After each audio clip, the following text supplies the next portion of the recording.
अच्छी तरह से आप उस बात को समझने के लिए कोशिश करेगा, तभी आपको मालूम होगा हम क्यों कभी कभी आत्मा में थोड़ा सा आगे जाता है, उसके बाद थोड़ी देर के बाद आत्मा में ठंडे हो जाता है।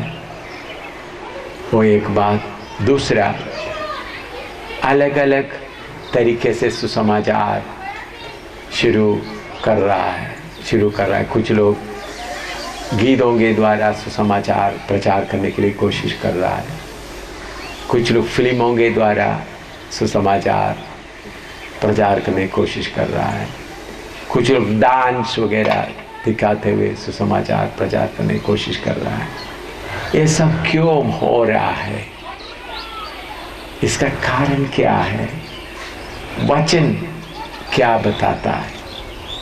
ये बात आप अच्छी तरह समझना है तो जो वचन मैं अभी आज सिखाने जा रहा हूँ, इस वचन को आप आत्मा के द्वारा परमेश्वर के वचन के अनुसार अच्छी तरह समझने के लिए कोशिश करेगा तो आपको ये बात समझ में आएगा। आइए हम शुरू करते हैं। पहला थिस्सलुनी 5:23। फर्स्ट थिस्सलुनियंस 5:23। पहला थिस्सलुनी 5:23।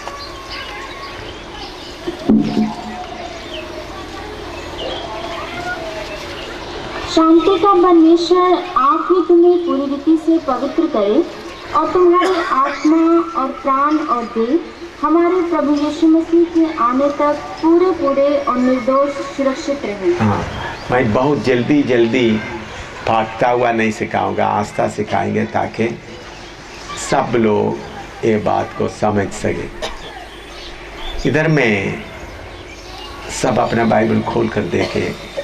उधर में परमेश्वर का दास पौलुस कहता है, तुम्हारा आत्मा, तुम्हारा प्राण, तुम्हारा शरीर। नेपाली में क्या है बोलेगा? पहला थिस्सलुनी 5:23। हाँ शान्तिका परमेश्वर आफूले सम्पूर्ण रूपले तिमीहरूलाई चोखा तुल्याउन र तिमीहरूका समस्त आत्मा प्राण शरीर नेपाली में भी आत्मा, प्राण और शरीर। अंग्रेजी में बॉडी, सोल एंड स्पिरिट। मनुष्य के पास मुख्य 3 चीज़ है। एक है आत्मा, दूसरा प्राण, तीसरा शरीर। बॉडी, सोल एंड स्पिरिट, ये 3 चीज़ों से मनुष्य बनाया गया। इसमें बॉडी, शरीर तत्कालिक है, थोड़ी देर का है।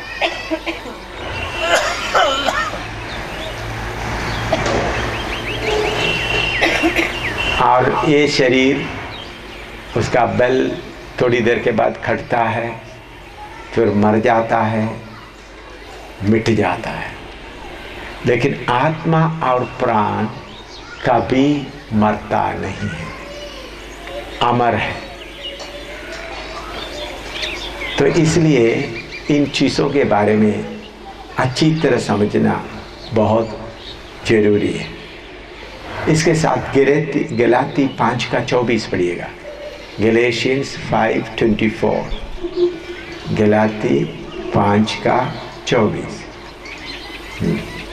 और जो मसीह यीशु के हैं, उन्होंने शरीर को उसकी लालसाओं और अभिलाषाओं समेत क्रूस पर चढ़ा दिया है। उधर में शरीर लिखा है, नेपाली में क्या है? तर तिनीहरूका जो ख्रिस्ट यीशुका हुन्, तिनीहरूले पाप स्वभावलाई त्यसको वासना र लालसा सहित क्रूसमा टाँगिदिएका छन्। पाप स्वभाव। हाँ, तो असली में उसके लिए एक शब्द आना चाहिए, शारीरिकता, फ्लैश, शारीरिकता। ये छड़ी थोड़ा सा लेके दे। अभी आप इधर में देख सकता है, ये आपको दिखाई दिया है। इसमें ये जो पीले रंग का है वो है आत्मा।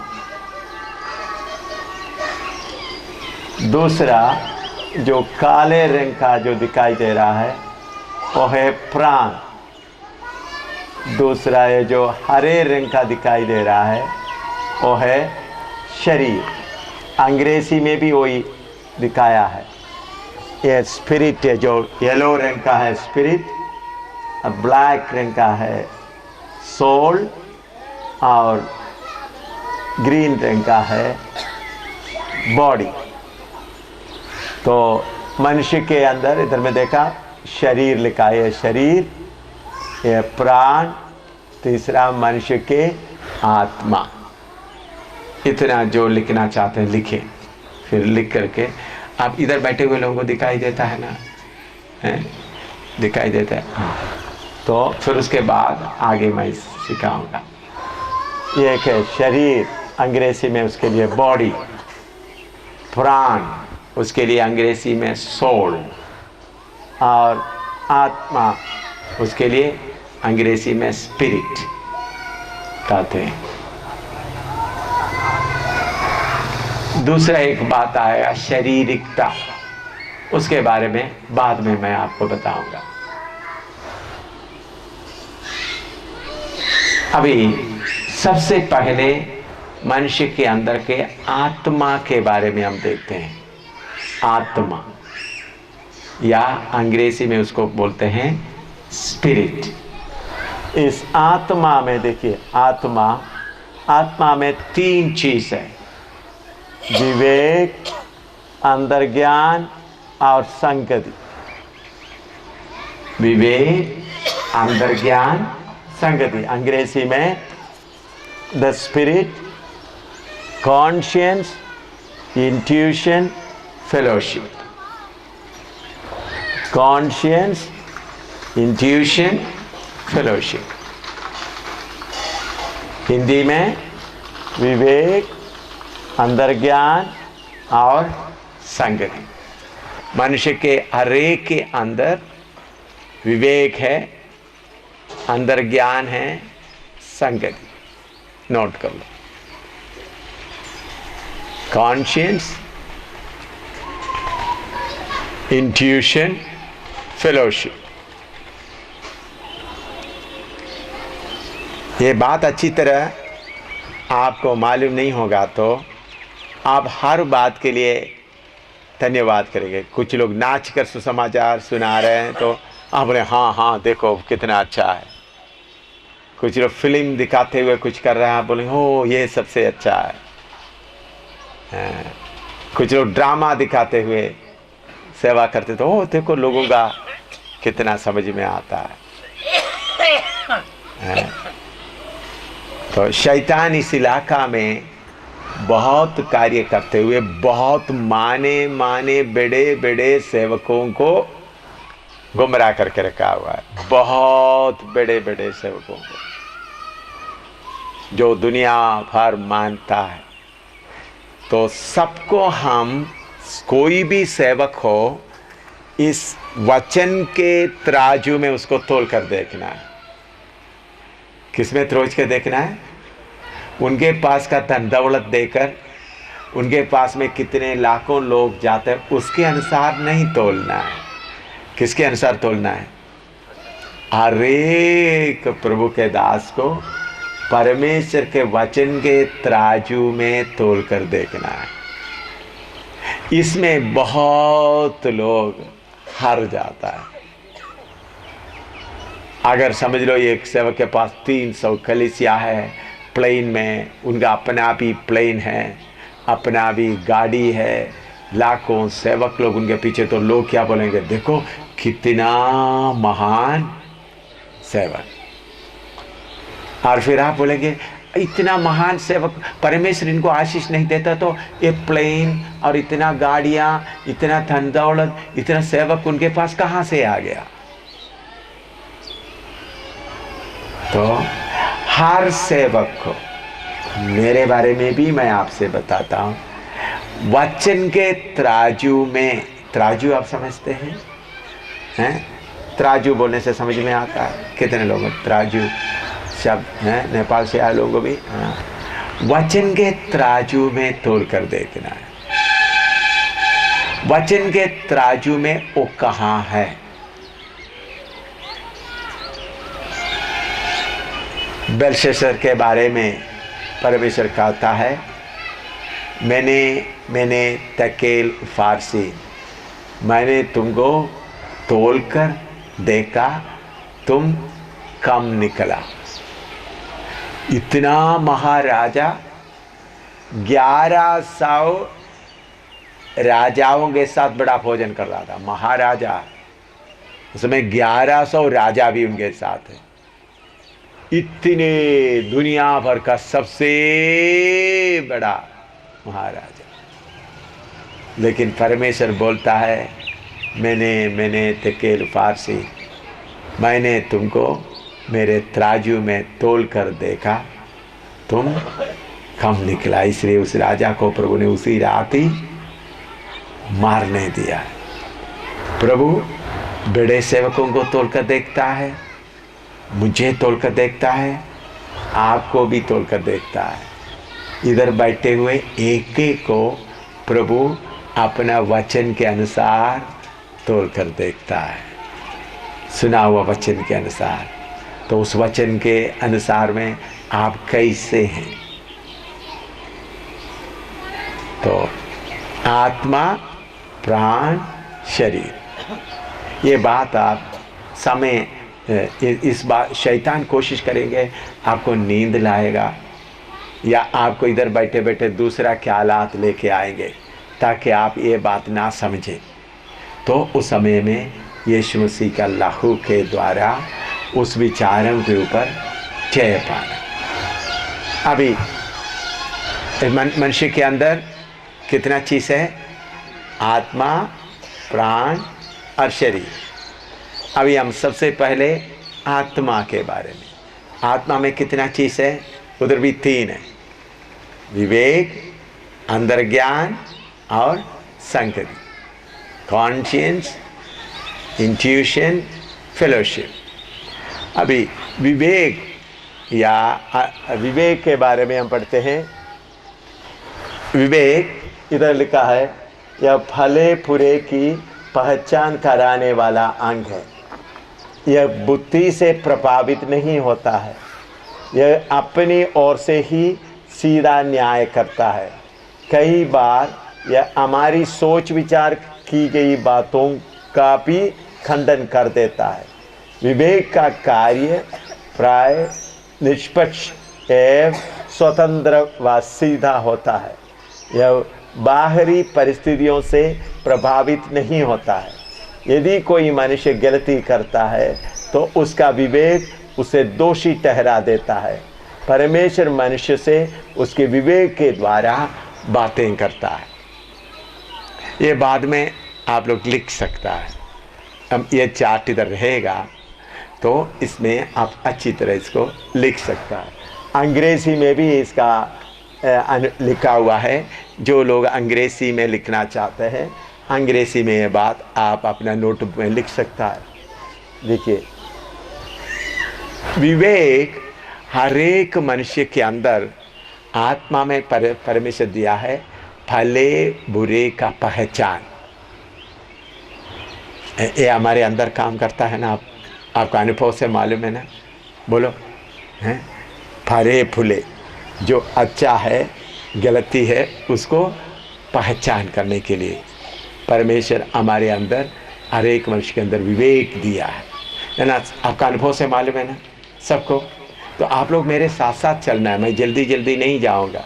ये बात क्योंकि इस इलाका में शैतान घुस करके बहुत पढ़े लिखे, बड़े बड़े डिग्री लिया हुआ, बड़े बड़े बाइबल कॉलेज चलाने वाला, बड़े बड़े सेवकों को गुमराह किया है। तो आप ये बात को अच्छी तरह वचन के अनुसार समझना है। तो मनुष्य के अंदर परमेश्वर क्या दिया है? विवेक, भले बुरे। और दूसरा, यह बुद्धि से प्रभावित नहीं होता है, यह बुद्धि के अनुसार नहीं। मैंने कल बताया है, परमेश्वर विवेक के द्वारा मनुष्यों से बातें करता है। अगर एक आदमी किसी आदमी को मार दिया, उसको दफन कर दिया, उनका सबूत भी मिटा दिया, तो भाई फिर भी उनका शरीर कांपता है, उस जगह छोड़कर जाता है। बुद्धि से सब मिटाने की कोशिश करते हैं, फिर भी उनको क्यों में कांपता क्यों है? उनके अंदर का विवेक उनको बोलता है तुमने गलत काम किया। आपको मालूम है पुलिस चोरों को पकड़ता है, चोरों को पकड़ते पहले चोर क्या बोला, मैंने नहीं किया, मैंने नहीं किया, मैंने नहीं किया। लगातार कुछ मार वगैरह पड़ते वक्त या लाइट डिटेक्टर टेस्ट बोलते, बार बार सवाल पूछते तो एकदम बीच में से विवेक आ जाता है।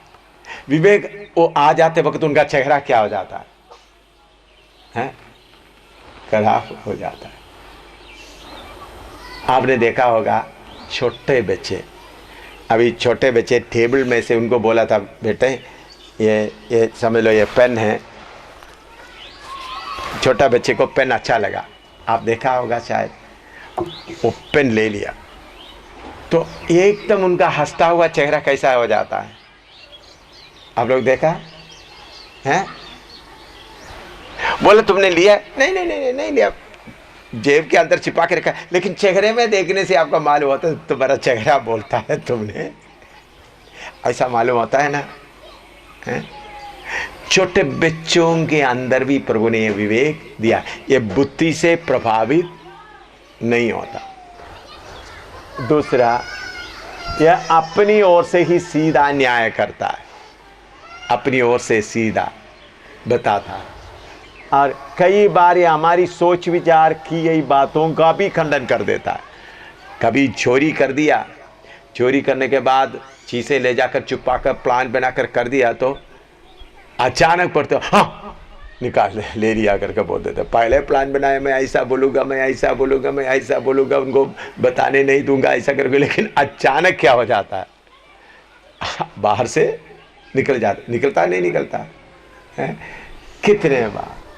अच्छा, विवेक का कार्य प्राय निष्पक्ष एवं स्वतंत्र व सीधा होता है, वो स्वतंत्र है, सीधा है। मैं आपको एक बात बताना चाहता हूँ। एक बार मैं तमिलनाडु में तंजूर, मैं तमिल में तंजावुर बोलता है, उधर मैं बड़ा सभा चला रहा था। उस नदी के किनारे में था, बहुत भीड़ आए हुए थे, 20-25 हज़ार से ज़्यादा लोग आए हुए थे, बहुत भीड़ था। 5 दिन का सभा था, एक तरफ भाई लोग, एक तरफ बहन लोग, बीच में 3 फुट का लंबा सब, दोनों तरफ में रस्सी बांधा हुआ लंबा सड़क रास्ता था। स्टेज इससे भी करीब 5 फुट ऊंच बड़ा स्टेज था, सीमेंट का बनाया हुआ। मैं अंग्रेजी में प्रचार कर रहा था, उधर में दूसरा भाई तमिल में तर्जुमा कर रहा था। उस समय डीएमके सरकार, अभी भी डीएमके सरकार है, डीएमके सरकार हुकूमत कर रहा था। बहुत तेरा डीएमके लोग यीशु मसीह के ऊपर विश्वास किया, तो डीएमके पार्टी बहुत गुस्सा हो गया।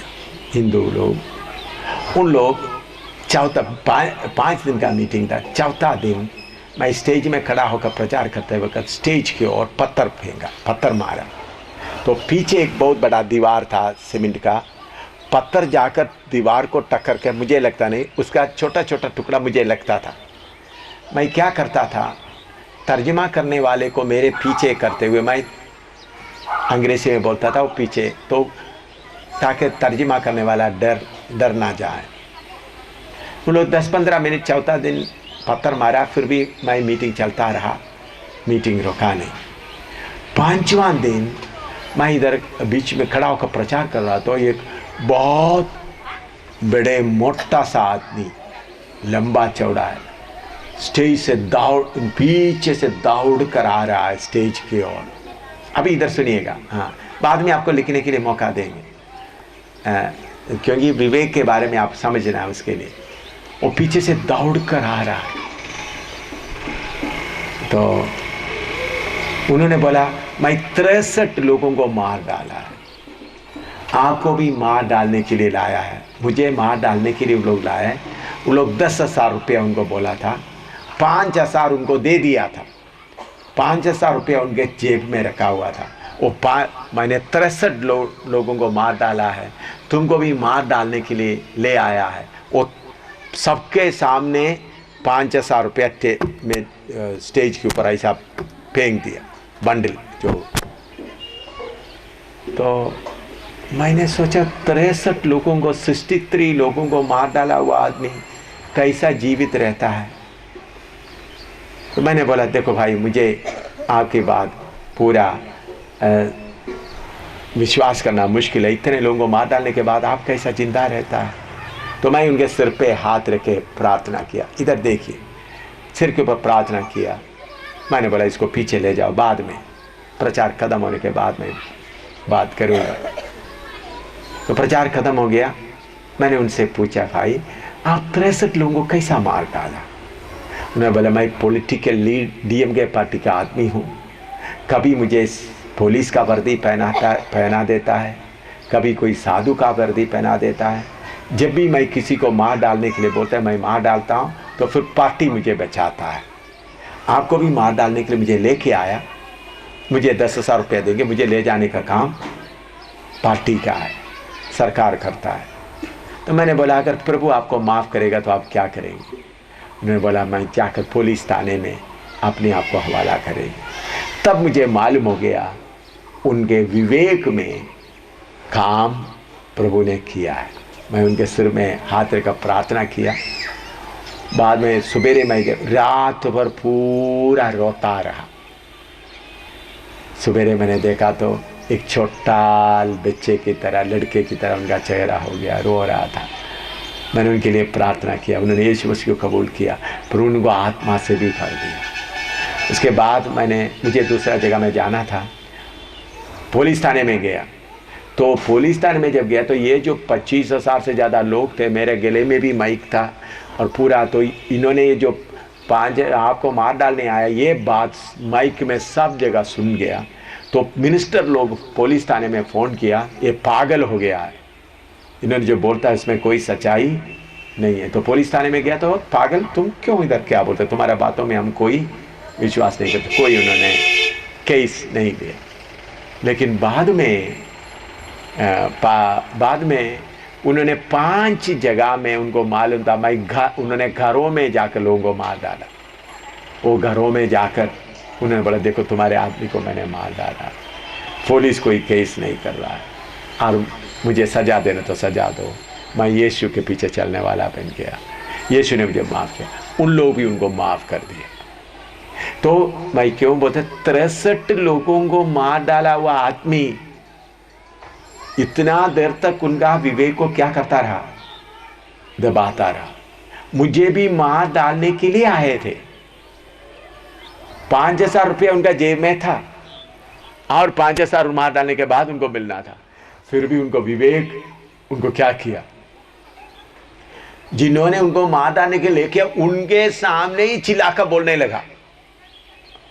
देखिए किसके सामने चिल्लाकर बोलने लगा, मुझे मारने के बाद, मुझे खत्म करने के बाद ले जाने के लिए गाड़ी भी ला खड़ा किया हुआ है।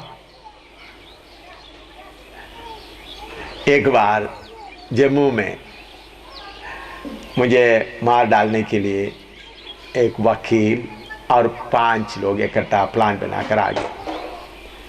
वकील क्या किया, मैं मेरे ऑफिस में बैठा हुआ था, वकील क्या किया, एक बीमार का नाटक किया, बाकी 5 लोगों को उठा के लेके आए। मैं हमारा छोटा ऑफिस में उधर ऐसे बैठे थे, उसी में मेरा बेड भी था। उन लोग बोला ये वकील सब बहुत मर रहा है, आप उनके लिए उठकर प्रार्थना करो। तो उनको लाकर मैंने बोला बिस्तरा में लटा दिया, और ऐसा काम पर ऐसा हिला रहा है। तो प्रभु की आत्मा मुझे बोला तुम उठना नहीं। इन लोग आया हुआ लोग जगह जगह में बैठे, 2 लोग बाहर में ऑटो के साथ खड़ा है, 3 लोग अंदर आ गया लेकर, 2 लोग बाहर चले गए, बैठा हुआ है। तो इन लोग बोला उठकर प्रार्थना करो। मुझे पवित्र आत्मा बोला ये प्रार्थना के लिए नहीं है, तुमको मार डालने के लिए आया है। तो तुम मैं दीवार के साथ में कुर्सी में ऐसा सीधा बैठा रहा। लोग क्या सोचा, मैं उठकर उनके लिए प्रार्थना करता, तो पीछे से मेरे पीठ में हमला करके मुझे ख़त्म करके, उन लोग क्या किया था उसके पहले बाद में वो सारे बात मालूम हो गया। मुझे मार कर टुकड़ा टुकड़ा करके ले जाने के लिए बैग के अंदर पॉलीथीन बैग भी लेके आए हुए थे, बड़ा बड़ा चाकू बड़ा लेके आए थे, और मुझे तवी दरिया में दफन करने के लिए खड्डा भी खोद के रखे आया हुआ है। ये ऑटो लेकर दूसरा जगह में जाएगा, उधर से उसको धोएंगे, उसके बाद दूसरा, ऐसा सारे प्लान बना करके आए हुए उन लोग। 1 हफ्ते से प्लान बनाकर सेट करके लाए हुए थे। तो वकील उधर लेटा हुआ पाँव ऐसा हिल रहा है, क्योंकि कुछ ब्राह्मण लोग प्रभु में आया था उसके कारण से। मैंने वकील को बोला, वकील अगर आप बीमार नहीं है तो मैं प्रार्थना करने से आप बीमार हो जाएंगे। ऐसा ही मैंने बोला, मैं आप बीमार नहीं है तो मैं प्रार्थना करने से क्या होगा, आप बीमार हो जाएंगे। तो ऐसा बोलकर मैं ऐसा बैठ गया था। 2-3 मिनट के बाद वकील कांपने लगा, मुझे डर लग रहा है, मुझे डर लग, उठ कर बैठ गया। चलो भाई जाओ जाओ जल्दी जाओ। जल्दी निकल गया। बाद में उस वक़्त मेरे ऑफिस में सुनीता शर्मा नाम एक ब्राह्मण लड़की काम करती थी। वो विश्वास में आ गई, बपतिस्मा लिया, पवित्र आत्मा पाया था। उनका भाई लोगों के बाद में मालूम हो गया, कुछ हिंदू भाई लोग, शिवसेना लोग मिलकर प्लान बना। उनको भाई को भी बताया था, उनको भाई को भी, एक उनका भाई का भी ऑटो मेरा शरीर लेके एक जगह में लाएंगे, उधर से लेके जाने। उनका ऑटो भी उधर खड़ा किया हुआ था। उनको बोला था इसी उधर, तुम उधर से नदी के आना, उधर में आना, क्योंकि उनको भी मेरे ऊपर गुस्सा था, क्योंकि उनका बहन को बपतिस्मा लेकर प्रभु में लाया था, इसलिए उनका भाई। तो वो भाई उनका बहन सुनीता को बोल दिया, आज तुम जब जाएंगे तुम्हारा साहब कैप्टन साहब नहीं मिलेगा, तुम जाने के पहले 11 बजे के पहले हमने उनको तवी दरिया में क्या करना है, दफन करना है। पूरा प्लान बन चुका है। 11 बजे के बाद वो दुनिया में आपको किसी को दिखाई नहीं देगा। अनका बहनों तुम जाओ। तो 11 बजे के बाद ये सुनीता शर्मा डरते डरते डरते आकर मेरे दरवाज़ा मैं हमेशा दरवाज़ा बंद रखता हूँ, अंदर से खटखटाया। तो मैंने बोला अंदर से यस बोल दिया। तो बोल आकर मुझे देखकर हिल रहा है, तो क्या आप जिंदा हैं? आप जिंदा हैं? मैंने बोला क्या बात हो गया? नहीं, आपको मार डालने का पूरा प्लान बनाकर ऐसा किया हुआ, क्या क्या किया हुआ।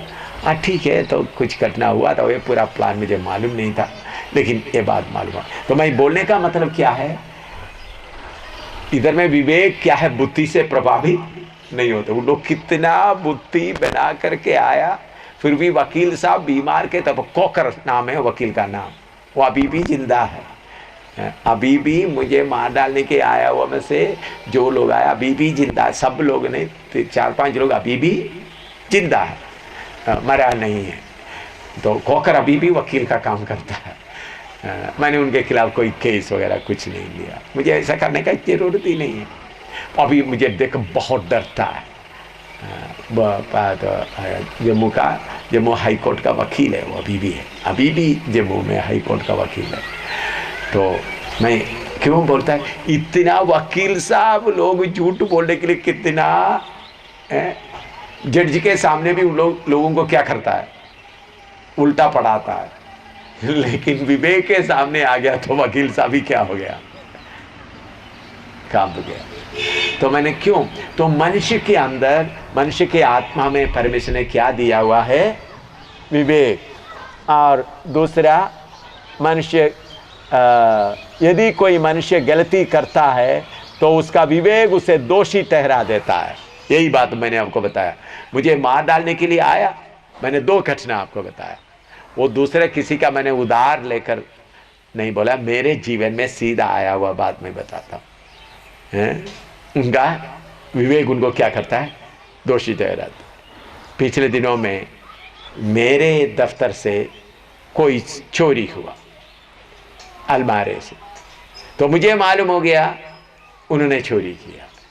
तो जब उन्होंने बोला नहीं नहीं नहीं नहीं, तो कभी नहीं, कभी नहीं, कैसा हो सकता है, झूठा इल्ज़ाम लगाते हैं। लेकिन एक हफ्ते के बाद, एक महीने के बाद आकर रोते रोते बोलता है, चिट्ठी लिख दिया, मैंने ही खुद चाबी लेकर खोला था, चोरी किया था, मैंने ही किया था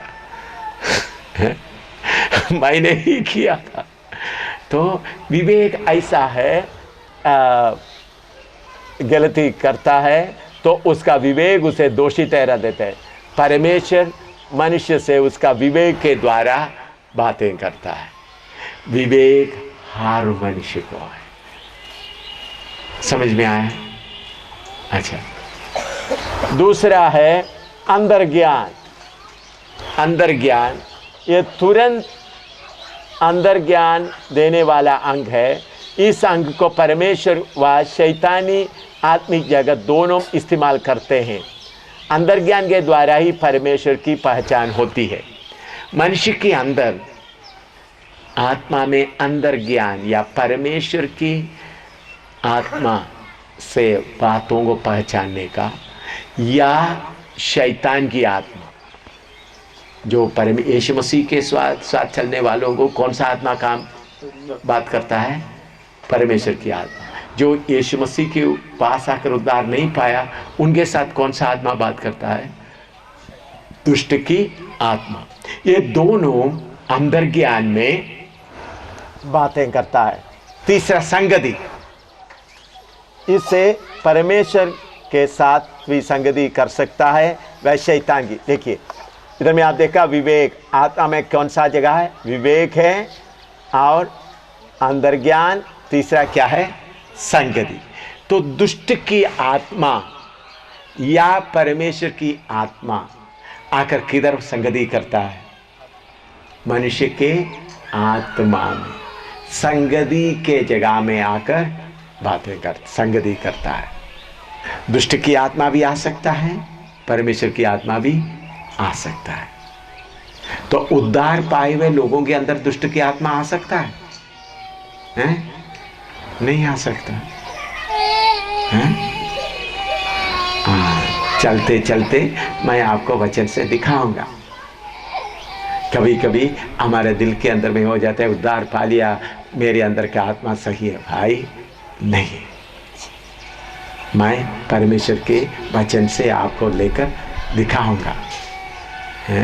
तो अभी ज़्यादा आपको ज़्यादा सोचने के जगह में एक वचन मत्ती 16 निकाले। मत्ती 16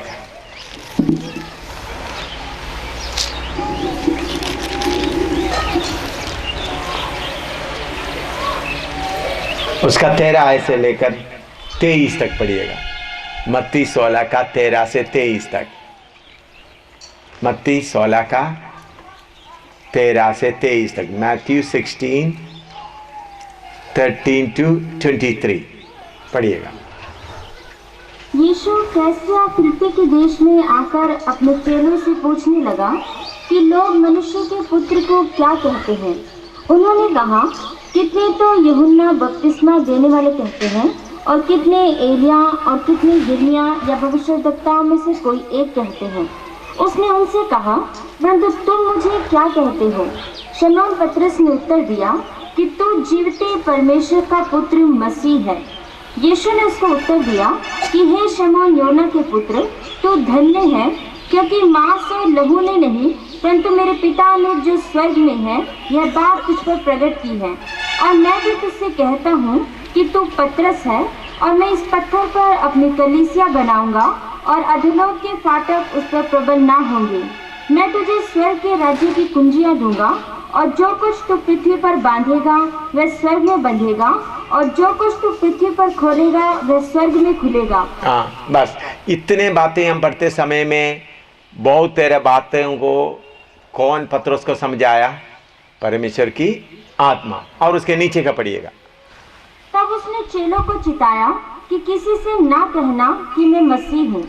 उस समय से यीशु अपने चेलों को बताने लगा कि मुझे अवश्य है कि यरूशलेम को जाऊं, और पुरनियों और महायाजकों और शास्त्रियों के हाथ से बहुत दुख उठाऊं, और मार डाला जाऊं, और तीसरे दिन जी उठूं।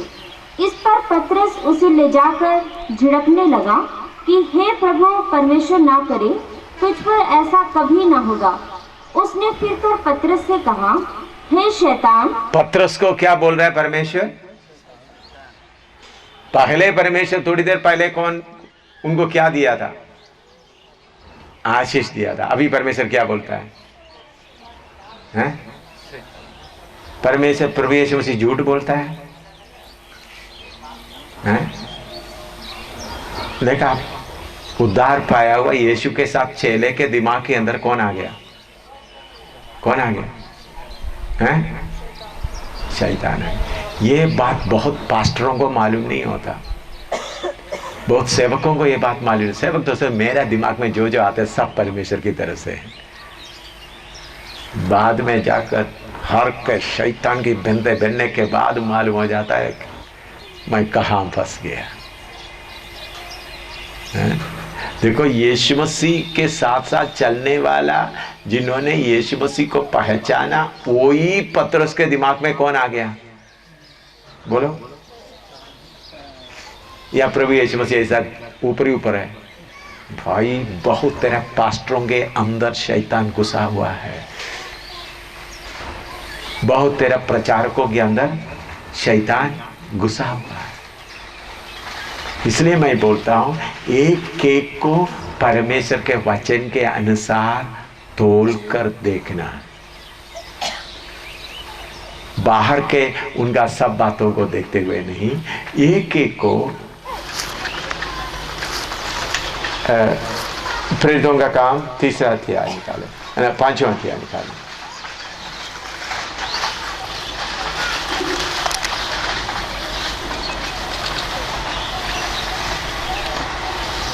प्रेरितों का काम 5वां अध्याय।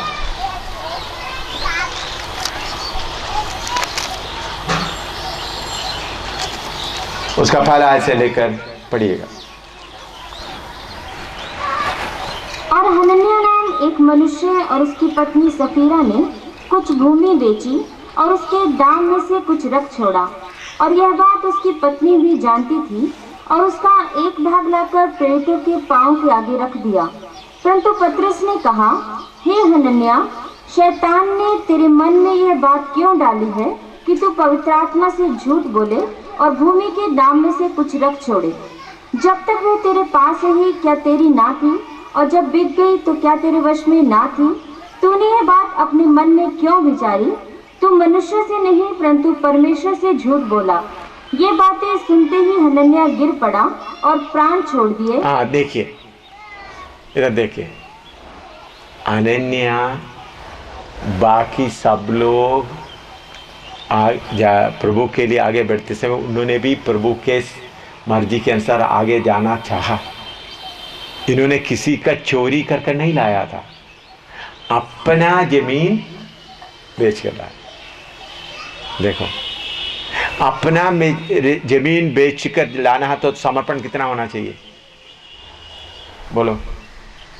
इतना बड़ा समर्पण किया हुआ आदमी के अंदर भी कौन आ गया? शैतान। इतना बड़ा समर्पण करके मेरे लिए भी कुछ नहीं, अपना पृथ्वी को, अपना भूमि को भी बेच करके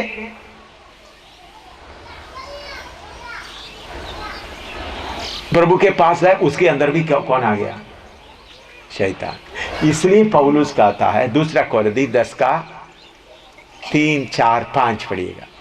2 कोरिन्थी 10:3-4-5। 2 कोरिन्थी 10:3-4-5।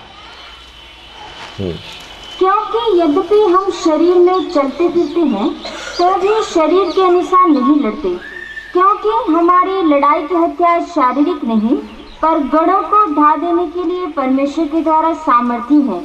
सो हम कल्पनाओं को और हर एक ऊंची बात को जो परमेश्वर के पहचान के विरोध में उठती है, परमेश्वर के पहचान के विरोध में उठते हैं, खंडन करते हैं और हर एक भावनाओं को कैद करके मसीह का आज्ञाकारी बना देते हैं। मसीह का आज्ञाकारी बना देता। देखिए, इतना बड़ा प्रभु का दास, शैतान के किलों को तोड़ने वाला प्रभु का दास भी क्या बोलते हैं? हर एक विचार को क्या करता है? कैद करता है। इसका मतलब हमारे अंदर शैतान विचारों का तीर डालकर उस दरवाजे से अंदर आ सकता है। मेरे अंदर भी आ सकता है, आपके अंदर भी आ सकता है, सबके अंदर आ सकते हैं। इसलिए सेवक लोग भी ये समझना, मेरे अंदर में जो विचार अभी आता है परमेश्वर के तरफ से है या शैतान के तरफ से है। परमेश्वर के तरफ से है करके कैसा जांच के देखना है? हमारे लिए दिया हुआ परमेश्वर का वचन के अनुसार है। ये जांच कर आप नहीं देखेगा तो आपके विचारों के द्वारा आपके अंदर कौन आ जाएगा? शैतान आ जाएगा। सेवक लोगों को मालूम हो गया? कितने सेवक लोगों को ये बात मालूम हो गया? अगर आप ये बात नहीं सोचे, ठीक है मैं उद्धार पा लिया है, मेरे अंदर शैतान नहीं आ सकता, मेरा विचार सब ठीक है, नहीं भाई, हर विचार को याद कैद करना। तो हर मनुष्य के अंदर एक जगह है अंदर ज्ञान। उस अंदर ज्ञान में कौन भी बात कर सकता है? परमेश्वर बात कर सकता है। और कौन भी बात कर सकता है? शैतान भी बात कर सकता है। वचन के अनुसार उस बात को पहचानना है। अभी किसकी आवाज सुन रहा हूं? परमेश्वर की आवाज सुन रहा है या शैतान? शैतान, आप ये नहीं सोचना प्रभु यीशु मसीह के पास शैतान पतरस के द्वारा आते वक्त कैसा आ गया? एक दो सिंग लेकर मारने आया? नहीं, बोला देखो तुमको ऐसा नहीं होना, ऐसा नहीं होना। अभी नेपाल में प्रभु की से आपको मालूम है, नेपाल में मैं 1980 से नेपाल में सेवा कर रहा हूं। नेपाल में सेवा करते करते कितना पुकारा। उस वक्त राजा का समय था। कितने बार खेतों में झाड़ियों में छुपते छुपते छुपते सेवा किया। कितने लोगों को गुप्त में बपतिस्मा दिया। कितने ऐसा प्रभु ने सेवा खड़ा किया बहुत जगह में। कुछ सेवक लोग तैयार हो गए। शायर हो तो कोरिया का लोग आ गया। जब आजादी आ गया तो फिर कौन आ गया? कौन आ गया? कोरिया का लोग आ गया। कुछ सेवक बोला तुमको मैं जमीन खरीद कर देता हूं। तो प्रभु का दास ने किसके पीछे चले गया? जमीन में। कितने सेवक लोगों को शैतान का सांप क्या कर दिया है? निगल लिया।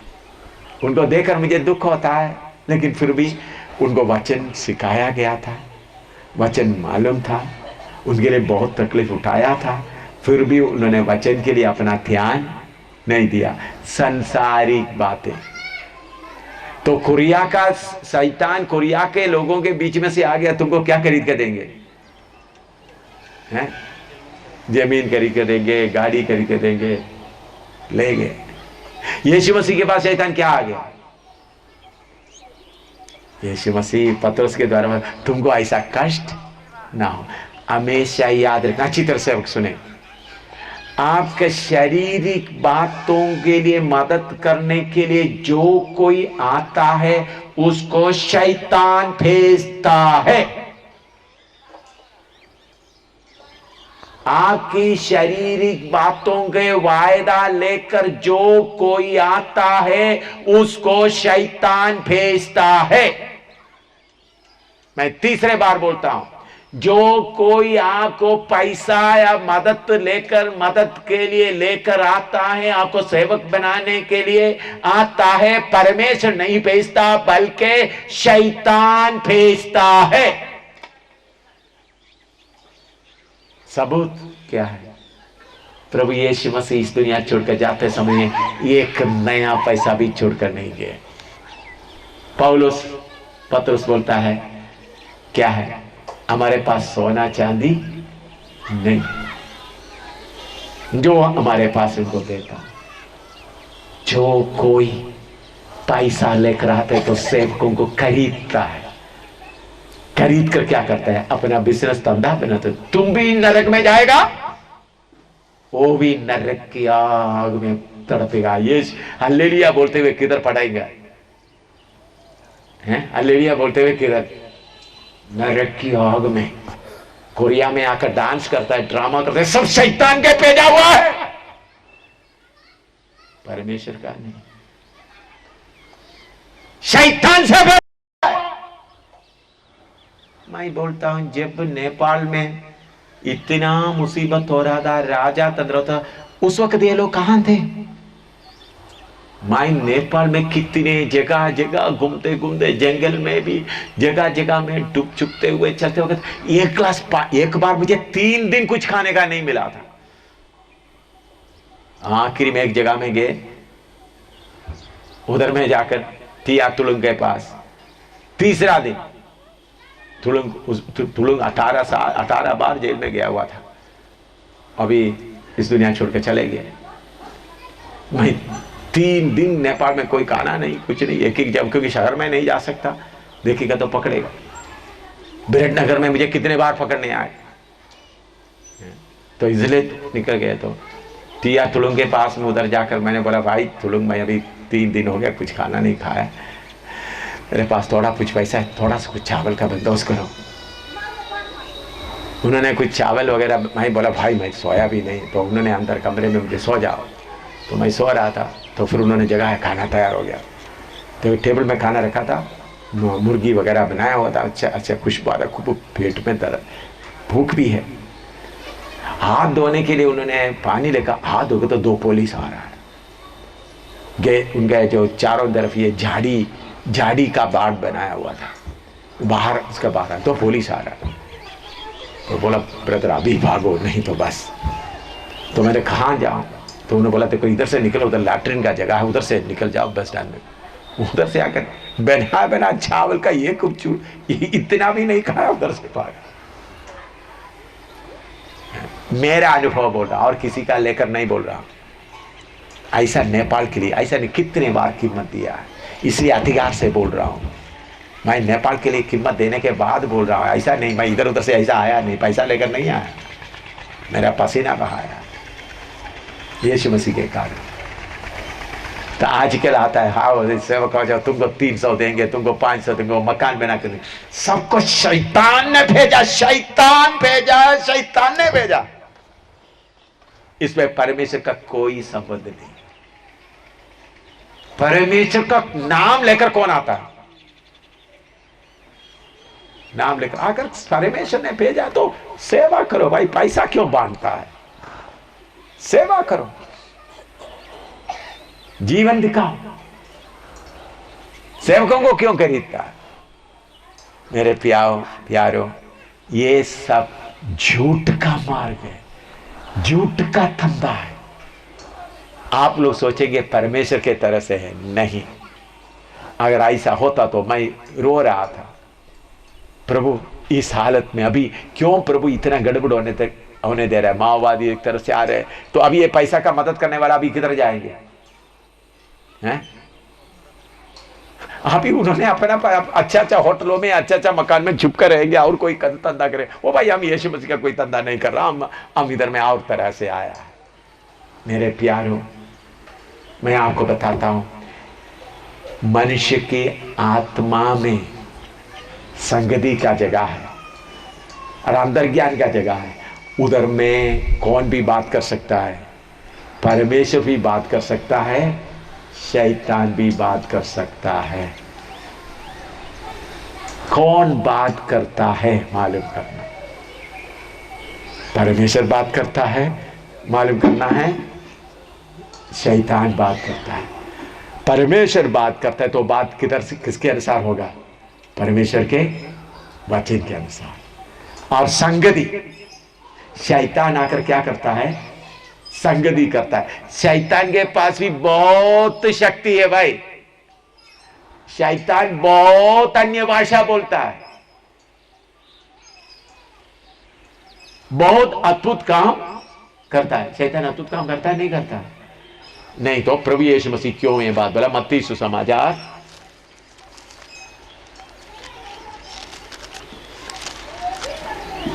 7वां अध्याय,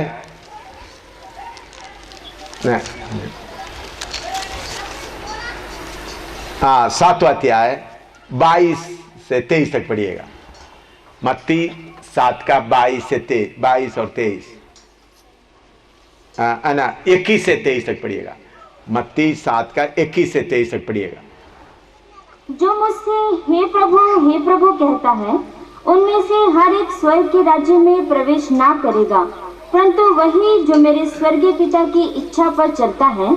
उस दिन बहुतेरे मुझसे कहेंगे, हे प्रभु, क्या हमने तेरे नाम से भविष्यवाणी नहीं की, और तेरे नाम से दुष्टात्मा को नहीं निकाला, और तेरे नाम से बहुत अचंभे के काम नहीं किए?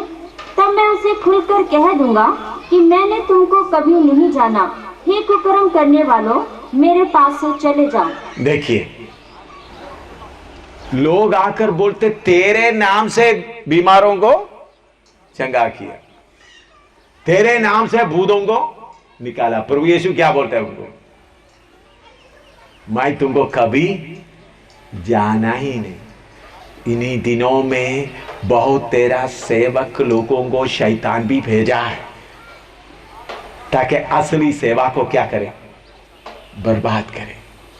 तो हर बात को अच्छी तरह वचन के द्वारा जांच कर पहचानना है। इसलिए प्रभु की आत्मा मुझे बोला ये वचन सिखाओ। अमेरिका में रहने वालों को भी ये सिखाता हूं, और दुनिया भर के जिधर जिधर प्रभु मुझे भेजता है मैं सिखाता हूं। कितने सेवक लोग अपने जीवन को दोबारा समर्पण किया, कितने सेवक लोग मेरे पास आकर रोते रोते बोला, मैंने सोचा था पवित्र आत्मा मुझे चला रहा, लेकिन अभी मुझे मालूम हो गया पवित्र आत्मा नहीं, दुनिया की दुष्ट आत्मा मुझे पवित्र आत्मा का रूप में चला रहा था। मेरे प्यारों, नेपाल को शैतान खा रहा है। हमने इधर में पूर्णिया में सेवा किसी का मेहरबानी से नहीं शुरू किया, सर्वशक्तिमान परमेश्वर ने आज्ञा दिया शुरू करो। सर्वशक्ति उस वक्त ये नेपाल का समस्या नहीं था। अभी ये सारे समस्याओं को देखते वक्त मैं अभी प्रभु का धन्यवाद देता हूं। प्रभु ने सही तरीके सही समय पर इधर सेवा शुरू करने के लिए बोल दिया। अभी देखो ये मदेशी का प्रॉब्लम होगा करके सपने में भी नहीं सोचा था, मुझे मालूम नहीं था। आप लोग कोई सोचा था ऐसे एक समस्या आएगी? देखिए, जो माओवादियों का समस्या होते समय मदेशी का समस्या आएगा करके ये नेपाल से आए हुए लोग बोलो, आप लोग सोचा था? हैं भाई गणेश बोलो, ऐसा मदेशी लोग कुछ बात लाएंगे करके सोचा था? कोई सुना भी नहीं था। ऐसा विचारधारा चल रहा है करके किसी को मालूम नहीं था। माओवादियों का काम कदम होते ही ये निकल आ गया। लेकिन स्वर्ग का परमेश्वर को मालूम था ये सब शैतान का खेल है। मेरे प्यारों, माओवादियों को कौन खड़ा करता है? कौन जगाता है? शैतान। मदेशियों को कौन जगाता है? शैतान। नेपालियों को कौन जगाता है? शैतान। हम ना तो माओवादियों को दोष नहीं लगाना, ना तो मदेशियों को दोष नहीं लगाना, ना नेपालियों को। हमको इनके पीछे पड़ा हुआ शैतान का गर्दन पकड़ना है। आपको मालूम है, एक बार मैं बिरटनगर में बाइबल क्लास ले रहा था, हॉल के अंदर मुझे कृष्णा देव कोटा मेरा तर्जुमा कर रहा था। मैं हिंदी में बोल रहा था, कृष्णा देव कोटा उसको नेपाली में तर्जुमा कर रहा था।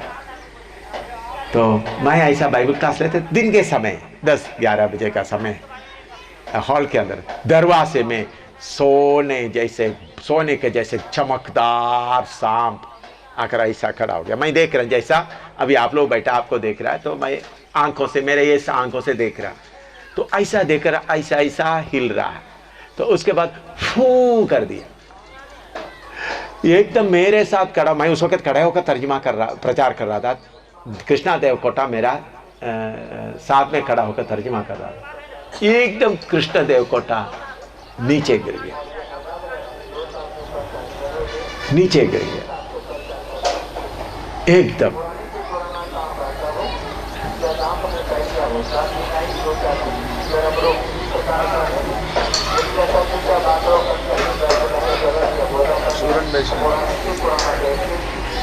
ठीक है। हाँ देखिए, ये कृष्ण देवकोटा क्या किया, एकदम नीचे गिर गया। मैंने बोला भाई क्या हो गया, मेरे आंखों मुझे मुंह में मेरे ठंडा लगा, तो मैंने एकदम ठांडा तो उठकर बैठ गया। कौन उसके मुंह में क्या किया, जो नेपाल का अधिकारी शैतान आकर उस भाई के ऊपर अपना फूंका तो गिर पड़ा। ये सच्चाई है, शैतान इसी मुताबिक कार्य करता है। तो संगति के जगह में कौन आ जाता है, पवित्र आत्मा भी आता है और शैतान की आत्मा भी आता है। तो पहचानना है ये असली में परमेश्वर की आत्मा है या शैतान की आत्मा है, अच्छी तरह पहचान कर देखना। अभी आप सबको 5 मिनट ब्रेक, थोड़ा सा पानी वगैरह पी कर 5 मिनट 10 मिनट ब्रेक, पानी पी कर आ जाए, फिर उसके बाद फिर आगे को बताएंगे। अभी आत्मा के बारे में बताया, अभी प्राण के बारे में बताइए।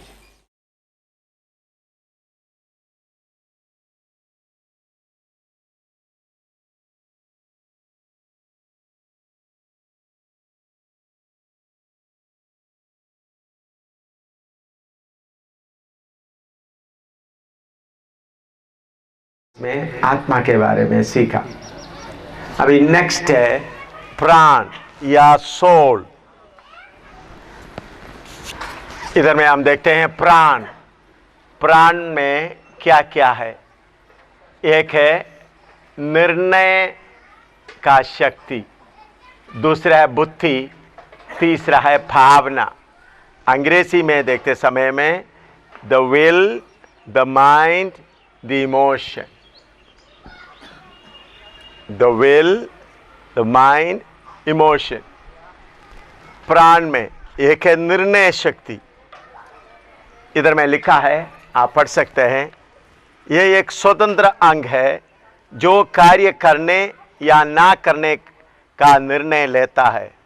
निर्णय शक्ति के बिना मनुष्य मशीन के समान है। तो मनुष्य के प्राण के अंदर निर्णय लेने का शक्ति है, ये काम करना है या नहीं करना।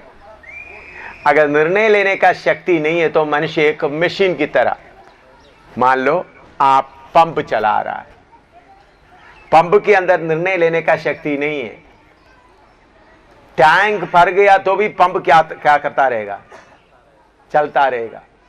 अगर कुआं में पानी खत्म हो गया तो भी पंप जब खत्म उसके अंदर का वो जलने तक क्या करता रहेगा, शक्ति, निर्णय लेने का शक्ति। आपने देखा होगा कुछ लोग पागल हो जाता है, उनका निर्णय लेने का शक्ति खत्म हो जाता है। उनको हाथ धोने के लिए दे दिया तो क्या करता रहेगा, हाथ धोता रहेगा। आप जाकर बोलना पड़ेगा भाई अभी हाथ धोना बंद कर दो, क्योंकि उनका निर्णय लेने का शक्ति में गड़बड़ी आया हुआ है। तो मनुष्य के अंदर the will is the deliberating organ. It is where the power of judgment lies. It makes decision whether to do or not to do. Without will, man would be a machine. अगर निर्णय लेने का शक्ति नहीं है तो मनुष्य कैसा रहेगा, एक मशीन के तरह होगा। तो हर व्यक्ति के प्राण के अंदर एक शक्ति है, निर्णय लेने का शक्ति, निर्णय शक्ति लिख सकता है। बाद में आप ये चार्ट इधर पढ़ा रहेगा, दोपहर को भी आप इसमें से लिख सकते हैं। दूसरा है बुद्धि। बुद्धि सोच विचार करने वाला अंग है।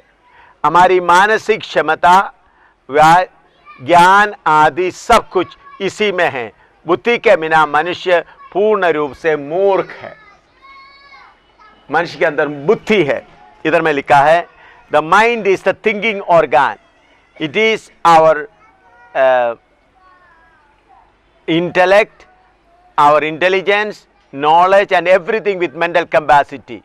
Without mind, man would be totally foolish. तो निर्णय लेने का शक्ति और उसके बाद बुद्धि. अगर बुद्धि नहीं है तो मनुष्य क्या होगा? पूर्ण रीति से मूर्ख बना रहेगा. तीसरा है मनुष्य के अंदर भावना. भावना यह भावनात्मक अंग है, जैसे प्रेम, घृणा, जलन, दुख, खुशी आदि. भावना के बिना मनुष्य लकड़ी व पत्थर के समान है. अंग्रेजी में the emotion is the organ of sentiments like love, hatred, joy, sorrow, jealousy, etc. Without emotion, man would be like wood on stone. तो मनुष्य के अंदर परमेश्वर क्या क्या रखा हुआ है देखिएगा. निर्णय लेने का शक्ति दिया हुआ है और बुद्धि दिया हुआ है और भावना. बहुत बार भावना और आत्मा ये दोनों के बीच का फर्क मालूम ना होने के कारण भावना से तौर पर जो बात आता है उसको भी आत्मा का जैसा लोग सोचकर ठोकर खा लेता है. भावना में जो बात आता है वो. अभी शैतान इस इलाका में बहुत कार्य किया है. इतना आप लिखा है, लिख दिया ना इतना. अच्छा, अभी आप एक खास बात, सेवा में शैतान कहां घुसा हुआ है. हम जो सेवा करते समय में अच्छी तरह सेवक लोग ये बात को अच्छी तरह समझना. मनुष्य के अंदर आत्मा है, विवेक कहां है? बोलिएगा. मनुष्य के आत्मा में. इमोशन या भावना कहां है? मनुष्य का प्राण में. अभी आप जब सुसमाचार बताते समय में मनुष्य को अच्छी तरह, अभी लिखने वाले सब लिखें, लिखने के बाद मैं कुछ बात बताते. आप ध्यान, सब लोगों का आंख इधर चाहिए ताकि आपका ध्यान लग जाए कहां धोखा खा लेता है. हाँ, बाद में आपको लिखने के लिए समय भी देगा. इधर देखिए साहब, सुनिएगा. सेवक, मैंने क्यों ये विषय सीखा? इन्हीं दिनों में शैतान, सब इधर थी सेवक लोग खास करके, शैतान मनुष्य की भावना के जगह में काम करते हुए आत्मा का काम हुआ करके धोखा दे देता है. वो उधर पड़े रहे, चिंता मत करो, गिर गया तो कोई बात नहीं.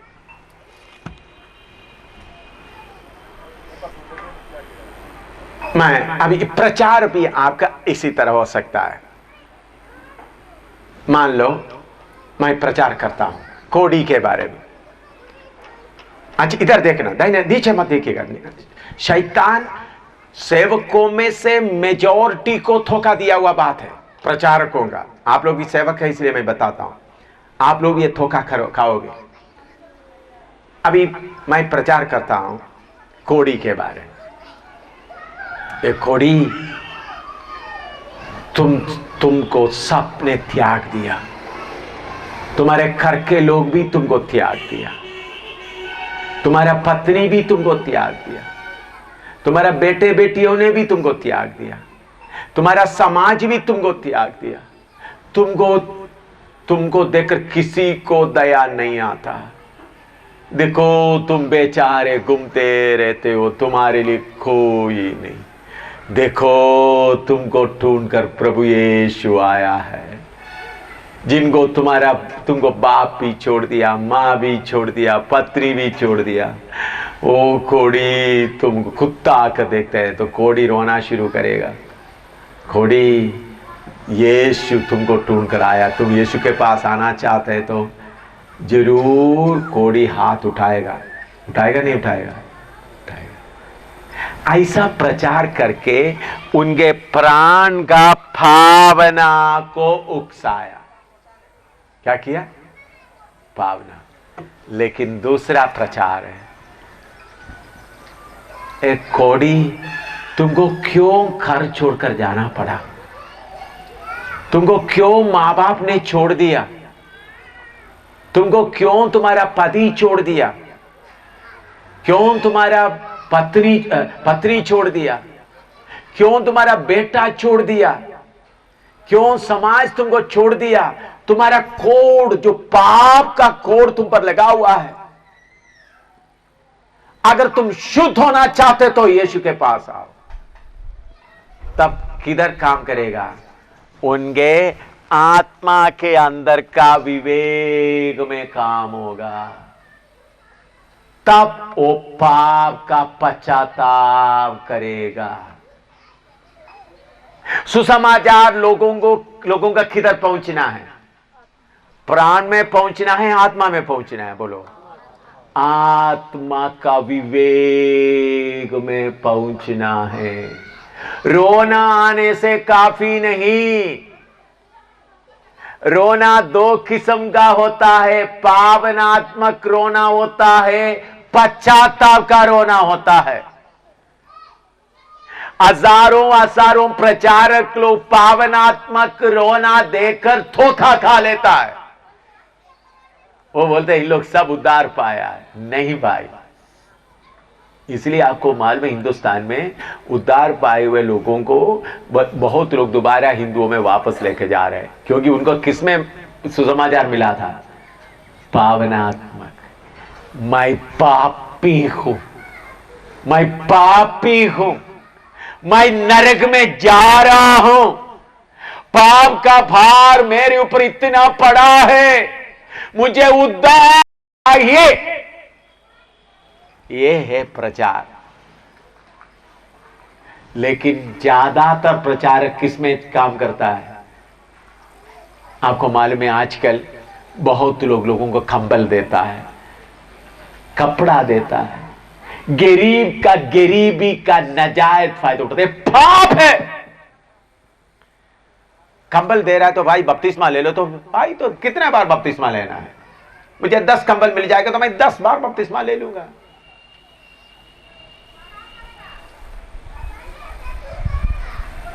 कुछ लोग बोलते यीशु मसीह ने बोला है मैं तो जेल में था, तूने आकर मुझे नहीं मिला है, तो मैं गरीब था तो मुझे खाना नहीं खिलाया। इस वचन को लेकर लोगों को खिलाते। भाई ये अभी के लिए नहीं है। यीशु मसीह आकर अपना कलीसिया को ले जाने के बाद 7 साल मुखालिफत जब शुरू होगा, कष्ट शुरू होगा, तब इसराइल के 1,44,000 दूर दूर दो करके एक करके जाकर प्रचार करेगा। परमेश्वर का राज्य आ गया है, विरोधी मसीह परमेश्वर नहीं है। उन लोग 668 उनके हाथों में नहीं लेगा, उनको जेल में डाल दिया जाएगा। उनके लिए दया करने वालों के बारे में बताया है। उस बात को आज लेकर लोग चलो लोगों को कपड़ा दे देंगे, खाना देंगे या ये देंगे। भाई गरीबों का गरीबी का नाजायज फायदा उठाना नहीं। देखिए हम जम्मू में, दिल्ली में, स्लम में काम करते हैं। हमारा सिस्टर्स अभी भी 3 सेंटर नया खोला है। हमारा लोग उनके बीच में जाकर उनका कपड़ा धोकर, स्लम आपको मालूम है जो स्लम में रहने वाला, आपको मालूम झुग्गी में रहने वाला देखा आपने? उनका छोटा सा इतना ही ऊपर ही होता है उनका मकान के अंदर जाना तो आपको घुटने में बैठकर जाना पड़ता है। ना बाथरूम है ना कुछ भी है। हम उनके बीच में काम करते हैं। हमारे बीच में उनके बीच में काम करने वाले बहन आज भी इधर बैठे हुए हैं। ना बाथरूम है ना बिजली है, कुछ भी नहीं। उनके बच्चे मिट्टी में खेलते रहता है। हम उनके बीच में जाकर उनको धोता है। उनके बच्चों को, भाई इन हाथों से कितने बच्चों को नहलाया, बड़ों को भी इन हाथों से, दूसरों का नहीं। मैं दूसरों का मैं करवाता करके इन हाथों से मैं खुद कितने किया। ऐसा करने में मुझे अच्छा लगता है। पिछले हफ्ते हम लोग ये काम कर रहे थे मैं जम्मू में, तो उस वक्त हम यीशु के बारे में नहीं बोलते हैं, उनको पढ़ाते, यीशु के बारे में नहीं बोलता था। अगर यीशु के बारे में होता तो उन लोग यीशु के ऊपर विश्वास करेगा नहीं। उनको हम एक टॉफी भी नहीं देता है। अब उनके बीच में बैठकर काम करते वक्त में, कल भी मुझे फ़ोन आया, उन लोग उधर काम करते हुए तो कुछ झुग्गियों में उनको खाना खिलाया। मैंने बोला बहुत अच्छा हुआ, हम लोग उनके बीच में बैठ कर खाना खाते हैं। किसके खाना खाता है? उनसे खाना। क्यों हम खाना लेकर, हम खाना लेकर जाएंगे तो हमारे पास का 2 रोटी लेकर के हाँ जी जय मसीह की बोलना, जय मसीह की कितने बार यीशु के ऊपर विश्वास करना, 10 बार भी विश्वास करेगा, क्योंकि उनको नजर यीशु के ऊपर नहीं, किसके ऊपर है? ये भारी धोखा है। हिंदुस्तान में ऐसा धोखा बहुत हो चुका है। यीशु का नाम बहुत बदनाम हो चुका है। गरीब को, हमने गरीब को मदद करते हैं तो यीशु के बारे में कुछ नहीं बताएगा, एक बात भी नहीं बताएगा। उन गरीब का गरीबी का नाजायज फायदा नहीं उठाना, लोगों को किसके बारे में पश्चाताप कराना है? पाप के बारे में। क्यों कुछ लोग दोबारा यीशु के ऊपर आने के बाद दोबारा हिंदू बनने जा रहे हैं? उनके अंदर में क्या कार्य नहीं हुआ? आत्मा में, आत्मा का विवेक में मैं पापी हूं करके बात मालूम नहीं हुआ। जब पापी है करके मालूम। हमारे भोपाल में एक भाई था, दादा, हम दादा बुलाता है, बलराम दादा हैं? सीताराम नहीं, दूसरा एकदम, सीताराम तो जिंदा है, दूसरा दादा मर गया, बीरबल दादा। हाँ, बीरबल दादा बुढ़ा है। उन्होंने यीशु मसीह को कबूल किया, बपतिस्मा लिया, पवित्र आत्मा पाया। भोपाल में शिवसेना लोग उनको मारा, नीचे गिराया। बुढ़ा नीचे गिरते हुए बोलता, तुम कितने मारने से मैं यीशु को नहीं छोड़ सकता। बुढ़ा है, तुम कितने मार। उन्होंने बोला, मैं तो, हम लोग तुमको जलाएंगे जिंदा, जलाओ, लेकिन यीशु को मैं नहीं छोड़ूंगा। मेरे आखिरी टुकड़ा तक यीशु ने मेरे पापों को माफ किया।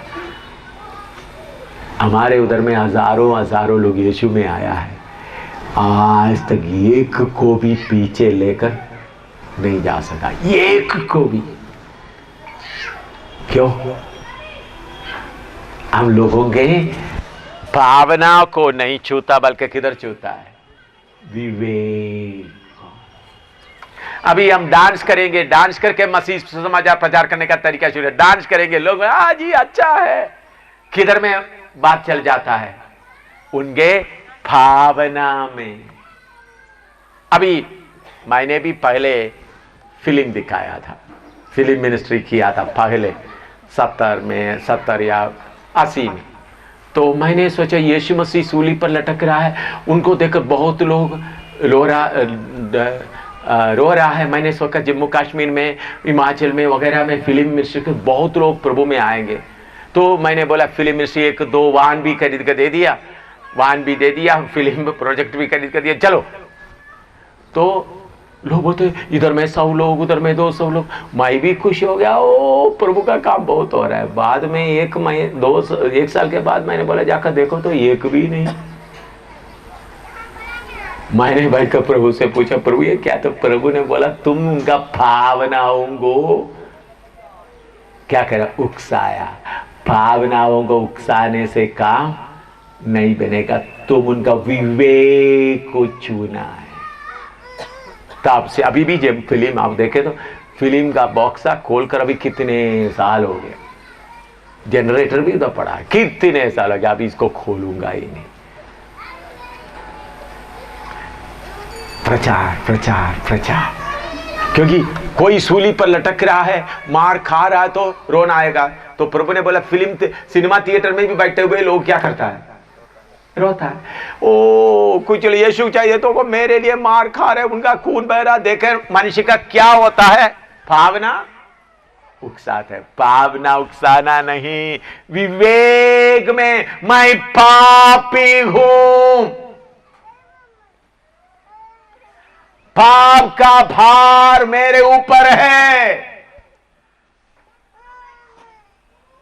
ये पाप के भार से कौन मुझे छुड़ाएगा? पाप का पापी करके कब मालूम होगा? जब उनका विवेक को जगाएगा। समझ में आ रहा है? अगर आप सुसमाचार बताते समय में एक आदमी का, अभी कभी कभी हम लोग सोचते हैं तो यीशु मसीह चंगा करके सुसमाचार शुरू। अच्छा इधर देखिए, यीशु मसीह कितने बार चंगाई सभा चलाया। मैंने भी बहुत चंगाई चलाया हुआ व्यक्ति हूँ। इंडिया में भी चलाया, अमेरिका में भी चलाया, और फिलीपीन देश में भी चलाया, बहुत न्यूयॉर्क में भी चलाया, बहुत बड़े बड़े शहरों में भी चलाया। बहुत बीमार अच्छे हो गए। मैंने सोचा यही है बहुत बड़ा सेवका है, लेकिन बाद में मालूम हो गया वो भी गलत है। तो यीशु मसीह कितने बार बीमार चंगाई सभा चलाता रहा सेवा के शुरू में। फिर बाद में यीशु शक्कत वचन बताना शुरू किया। यीशु सारे लोग यीशु को छोड़कर जाने लगे, सिर्फ थोड़ा ही लोग। यीशु बोला तुम भी मुझे छोड़कर क्यों ना जाते? तब बोला जीवन का वचन तेरे ही पास है। चंगाई से भी कोई यीशु के पास नहीं आएगा। चंगाई से भी किसी का विवेक में छू नहीं सकता। भाई किसी का विवेक में छूना है तो एक ही मार्ग है, उनका पाप को प्रकट करो। जब उनको पाप को जगाएगा, उनका पाप को जब जगाएगा, तब क्या समझेगा? मैं पापी हूं, मुझे उद्धार करता चाहिए। तो मेरे प्यारों, मनुष्यों का भावना के लिए क्या नहीं करना, कार्य नहीं करना, भावनाओं के लिए नहीं। भावना मनुष्य, हर मनुष्य, कुछ लोग बीमार है, कुछ लोग परेशान है, तो प्रभु किसी का भावना को जगाकर परमेश्वर के राज्य में लेकर आना नहीं चाहता। सबको प्रभु विवेक में, मनुष्य का विवेक के अंदर, कॉन्शियंस के अंदर, मनुष्य के कॉन्शियंस के अंदर क्या जगाना है? मैं पापी हूं। भाई कपड़ा हर जगह में मिल सकता है, खाना हर जगह में मिल सकता है, मेडिसिन हर जगह में मिल सकता है, लेकिन पाप का क्षमा सिर्फ एक ही जगह।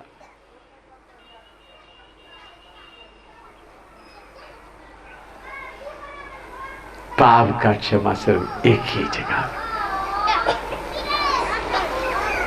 आपको मालूम है केरला में, मैं आपको बताता हूँ, केरला में मैं एक घटना आपको बताता हूँ। केरला में एरवी बेरू नाम से मैं प्रचार कर रहा था। प्रचार करते वक्त मैं स्टेज में 5-6 साल लोग, 6-7 साल लोग बैठे हुए थे। मुझे स्टेज में आकर मारा। पहले दिन भी, तीसरा दिन भी आया, 5वां दिन स्टेज में आकर मारा, बहुत बुरी तरह से मारा। मारकर मेरा गले में लगा हुआ माइक ले, तो बहुत कुछ हुआ। तो उस वक्त भी पुलिस आया। तो मारते समय भी मैंने बोला जो लोग हैं उनको कोई भी पब्लिक में 5-6-7 हजार, और मैंने बोला कोई उठना नहीं, इन भाइयों को पहले ही हमने माफ़ कर दिया है, ऐसा बताया था। तो उसके बाद केस चला, मुझे जेल में डाल दिया, सेंट्रल जेल में भी पड़ा रहा।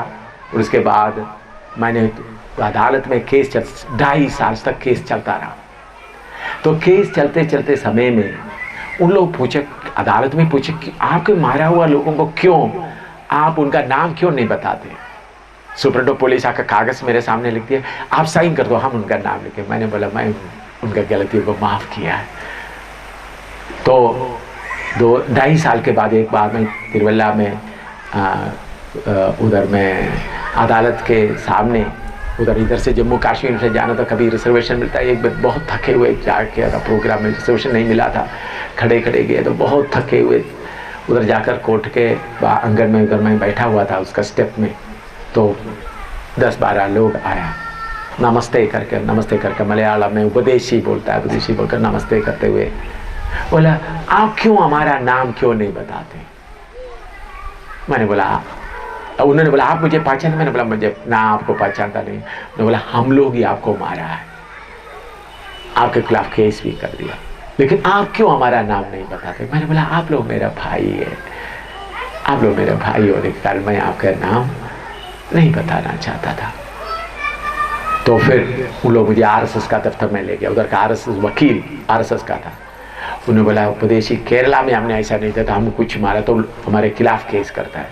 उन लोग बोला हमारे दफ्तर में बात करो, प्रार्थना करो। सब आरस लोगों को खड़ा करके प्रार्थना किया, मैं आ गया। फिर दूसरा तारीख उन लोग जाकर पूरा केस को वापस कर दिया। तो वो बात बड़ी बात नहीं है। एक घटना मैं बताना चाहता हूँ। 3 महीने पहले मुझे एक चिट्ठी मिला, 3 साढ़े 3 महीना हो गया। वो चिट्ठी में लिखा है, मैं आपको स्टेज में आकर मारा था, मारने में मैं भी था, लेकिन आपका मुंह से जो शब्द निकला वो शब्द मेरे विवेक में जाकर चेतावनी देता रहा, इनको माफ करो, इनको माफ करो, इनको माफ करो। मैं पश्चाताप किया हूँ, मैं यीशु मसीह को स्वीकार किया हूँ और मैं बपतिस्मा लिया। मैं अभी कोटे में एक बाइबल स्कूल में पढ़ रहा हूँ। मैं सब पब्लिक के सामने आपका पाँव पकड़ कर माफी मांगना चाहता हूँ। ऐसा चिट्ठी लिखा। कौन सा बात उनके अंदर लगा है? मैंने बोला उनके किधर में वो बात लगा है? विवेक में लगा। आज वो हिंदू भाई यीशु का सेवक बन रहा है, बाइबल क्लास में कोटे में पढ़ रहा है। मैं किसी का उधार लेकर नहीं बोलता, मेरे जीवन में आया हुआ घटना। तो उस वक्त उन्होंने गुस्सा में आकर मुझे मारा, लेकिन उनके विवेक के अंदर जो बात किया है, मेरे प्यारों, इसलिए गरीब लोगों के बीच में हम लोग, मैं बोलता हमारे सिस्टर जो मेरे साथ 3 सेंटर अभी नया हमने खोला है, जो सब सिस्टरों को भेजा, अभी भी कर रहा है हम लोग। इस वक्त हम लोग गरीबों के जो उनके जाकर उनका बर्तन धोता है, उनको कोई बीमार है तो उनको कपड़ा धोकर देता है, झाड़ू लगाता है, छोटा पूरा सिस्टर लोग। मैंने देखा भीड़ देखने के बाद सबको, जो प्रार्थना में जितना था सबको भेज दिया है, एक भी नहीं है, सब के सब। यहाँ तक एक लड़का था, उसका नाम क्या है, श्रीकांत भी एक हाथ ठीक है, तो जाकर वही काम कर रहा है। अभी आप लोग जाकर देखो तो जम्मू में वही चल रहा है। प्रभु का धन्यवाद। लेकिन मैंने उनको बोला यीशु के बारे में नहीं बताना, वो मनुष्य है, वो जानवर नहीं है। लेकिन उनमें से कोई पाप के बारे में मालूम होना चाहता है, आपको मालूम होता तो बता सकते, लेकिन उनको 1 रुपया भी देने का नहीं, उधर ही खाना खाना है जो मिलता है। मैंने उनको बोला है पैदल चलकर उधर जाना है। प्रभु ये सर्वशक्तिमान परमेश्वर स्वर्ग से उतर आकर गरीब बनकर इस दुनिया में रहा। उन्होंने जन्म लेते समय में भी अच्छा महल में आ सकता था, नहीं। हम देखते हैं टूटे फूटे कपड़े में लपटे हुए चरनी में रखा गया। चरनी में जन्म नहीं हुआ, जन्म कई रास्ते में हुआ होगा, क्योंकि सराय में भी कोई जगह नहीं मिला। तो हमारा परमेश्वर प्रभु यीशु मसीह इतना गरीब बनकर आके आया, इसलिए ये सेवकाई पैसा का सेवकाई नहीं है। ये सेवकाई लोगों को भावनाओं को उकसाने का सेवकाई नहीं है। ये किधर है? उनके गरीब की जगह उतर जाओ, उनके कॉन्शियस को, उनका विवेक को छूने का काम करो। हालेलुया। कितने लोग ये बात समझ में आए? देखो भाई, विवेक को छूते हुए आप सेवा करेगा तो। अभी मैं आपको बता, जम्मू में, दिल्ली में हमारे एक जैन धर्म से भी काफ़ी लोग, अभी जैन धर्म से भी लोग, एक बहन है, ऑफिसर है, डिफेंस में ऑफिसर है, अच्छा तनख्वाह कमाती है, लेकिन वो विश्वासी बन गए। बपतिस्मा करीब 46 साल 47 साल उम्र हो गए। अभी उनका एक बेटा 2 बेटी है, एक बेटा है एक बेटी है। उनका पति उनको इतना मारता है, कितने बार मीटिंगों में आते वक्त मुझे लाकर दिखा, उनका साड़ी और उनका कपड़ा पूरा सीसर के काट कर लगेगा। कितने बार आते वक्त उनका पीठ दिखाएगा, कितना मारा, सूजा हुआ मुंह भी। मैंने बोला बहन इतना, बोला नहीं, यीशु ने मेरे पापों को माफ किया, इस यीशु को मैं छोड़ नहीं सकता, इस यीशु को मैं छोड़ नहीं सकता। आपको मालूम है कितने बार उनको बड़े ऊंचे थन वाले हैं, बड़े महल में रहने वाले, गरीब नहीं है। उनको कम से कम 33,000 तंगा मिलता है। उस सिस्टर को तंगा ही खुद मिलता है। वो इतने पर भी वो तंगा जाकर पति को देता है। कितने बार उन्होंने प्रार्थना करके जाने के बाद आएगा तो ताला लगा देता है। तो एक बार मुझे सर्दी का समय मुझे टेलीफोन किया मोबाइल से, देखो अभी घर में ताला लगा, मैं क्या करूं। मैंने बोला एक कुत्ते की तरह आपका उस दरवाजे के बाहर लेटे रहो, प्रार्थना करो, अपने पति के लिए प्रार्थना करो। आपको मालूम है सर्दी पूरा रात पूरा वो बहन उधर लेटकर प्रार्थना करता रहा। सुबह आकर पति खोल के देखा तो कुत्ते की तरह किधर पड़ा हुआ है। वो भी बहुत पैसा का उनका अमीर घर में जा सकता था, लेकिन परमेश्वर का प्यार के कारण अभी भी वो तकलीफ में है, अभी भी कष्ट में है। उन्होंने कितने बार उन्होंने जो वॉशिंग मशीन आकर पति बंद कर दी ना, वॉशिंग मशीन तो खुद कपड़ा धोता है। कितने बार बनाया हुआ खाना लेकर कूड़ा में डालेगा, उनके हाथ से चीकर। फिर मुझे पूछे देखो भाई क्या करूं। मैंने बोला घर छोड़ उधर ही रहो, यीशु का गवाह बनो। क्यों ऐसा कर सकता है? भावना में यीशु नहीं आया बल्कि किधर आया है। तो इसलिए ड्रामा के द्वारा यीशु के पास लाने के लिए आप कोशिश करेगा तो बहुत भी हाँ हमको यीशु चाहिए। मनुष्य का बुद्धि में यीशु नहीं चाहिए, मनुष्य का विवेक में यीशु जाना है। कितने लोगों का मन में आया ये? मनुष्य का बुद्धि में यीशु नहीं चाहिए, किधर में यीशु पहुंचना है? विवेक में उद्धार करता करके चाहिए। हालेलुया। मनुष्य के विवेक में उद्धार करता। हालेलुया। मेरे प्यारों, मैं आपसे विनती करता हूं, हमारा प्रचार किधर पहुंचने का हो। अभी भी मुझे इधर में मारा गाय, इसलिए मैं ये टोपी वगैरह पहनना पड़ा, क्योंकि सिर में इतना मार पड़ा, नीचे गिर गया। आपको मालूम है इस बार मुझे जगाधरी में जो मार पड़ा है, मुझे कई बार मार पड़ा, तो जगाधरी में इस बार नवंबर में मिला तो बहुत भारी था। मैं 3 घंटे तक मरे हुए हालत में 3 घंटे के बाद प्रभु का दास अभिषेक को भी मौका मिला मार खाने के। इतना भी मुझे मारा, नीचे डाल दिया, मेरे एक पाँव टांग कर घसीट कर ले गया, फिर मारते कितना गया, मुंह मार कर मैं मुंह ऐसा खोल दिया। मैं सोचा प्राण चले गया, तो खून पूरा बंद हो गए थे। 3 घंटे के बाद थोड़ा सा होश आ गया। इतना कुछ होने के बाद बड़ा सुपरडो पुलिस बड़े बड़े लीडर लोग आ गए, तब भी हमने बोला नहीं, उनके खिलाफ हमको कोई केस नहीं है। वीडियो में पेपरों में आया, बहुत दूरदर्शन बाकी है क्या, दूरदर्शन नहीं क्या है, आज तक का ऐसे सब बहुत लोग वीडियो वाला भी ले गए थे। पुलिस बार बार आ गया, हमने बोला नहीं, ये भाई लोग अनजाने में किया। अभी मुझे उठकर चलना मुश्किल होता है, सांस लेना भी मुश्किल होता है। सिर में मैं क्यों में आप लोगों को गर्मी लग रहा है, मुझे मैं क्यों ये बैंडेज की तरह था, इतना सिर में मारा, इतना दर्द होता, थोड़ा सा भी हवा लगेगा तो इतना होता है। मुझे सीधा चलना भी मुश्किल होता है, फिर भी प्रभु चलाता, फिर भी मैं इतना मुश्किल से उधर से इधर तक आ गया। क्यों?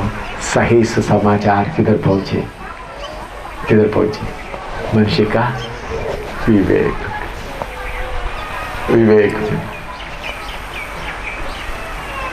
प्रार्थना करें। हम गलत तरीके से सुसमाचार प्रचार करता है। प्रभु लोगों के विवेक में सुसमाचार लेकर चलने के लिए हमको कृपा दे। करके प्रार्थना शुरू करें, थोड़ी देर प्रार्थना करें। प्रभु बुद्धि में नहीं, लोगों का बुद्धि में नहीं,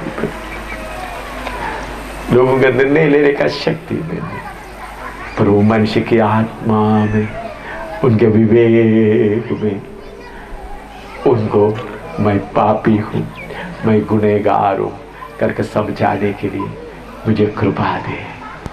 हालेलुया। हम बहुत लोगों को सुसमाचार नहीं सुनाया तो कोई बात नहीं, बहुत लोगों को सुनाने के मौका नहीं मिला तो कोई बात नहीं, थोड़ा लोगों को सही तरीका से बता। ये डांस का तरीका, ड्रामा का तरीका साफ धोखा देने का तरीका है, परमेश्वर का मर्जी का नहीं है। पाप के बारे में, पाप के बारे में प्रचार करेगा, पाप के बारे में लोगों को बताएगा।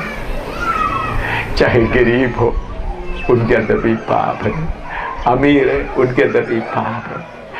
पाप के बारे में, पाप के बारे में लोगों को बताकर, ओ पापी, मैं पापी हूँ, मुझे उद्धार करना चाहिए, मुझे उद्धार करना चाहिए। चंगाई देते हुए नहीं, चंगाई सभा चलाने के लिए नहीं, मैं पापी हूँ। मनुष्य का विवेक को छूने का वचन हो।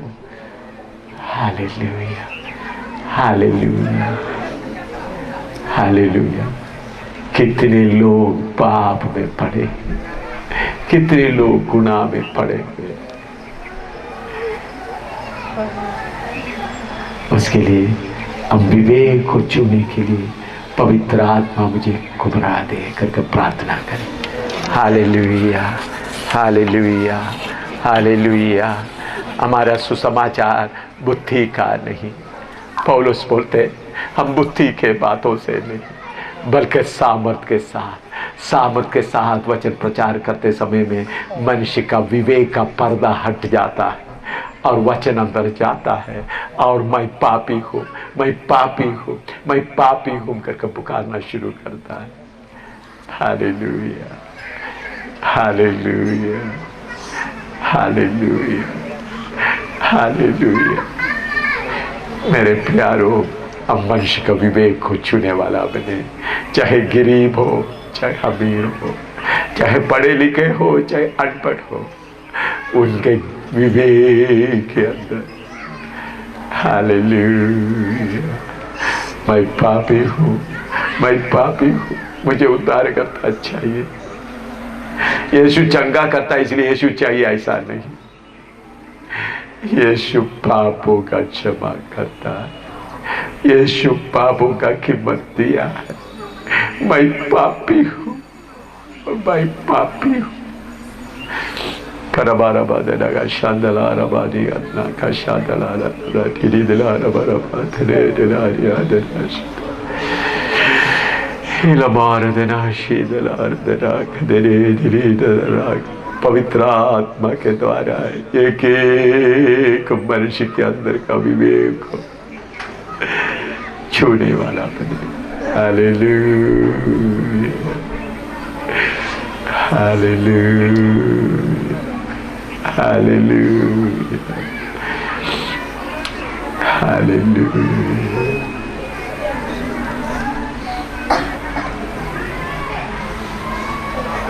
निर्णय की विशालता राई में लाखों लाखी भीड़ एक साथ में। निर्णय की विशालता राई में लाखों लाखी भीड़ एक साथ में। बिना की कुंड की ओर जा रहे हैं, शैतान की युक्तियों से धोखा खाकर। विनाश की कुंड की ओर जा रहे हैं, शैतान की युक्तियों से धोखा खाकर। जाएंगे हम वीर योद्धा होकर, रक्षक यीशु के प्रिय जनों। उतार के संदेश को लेकर फुर्ती से आगे हम बढ़ते चले।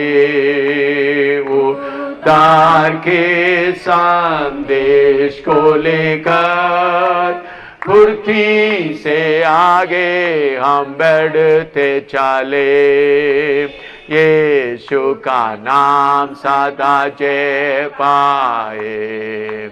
शैतान की युद्ध सब टूट जाए, यीशु का नाम सदा जय पाए।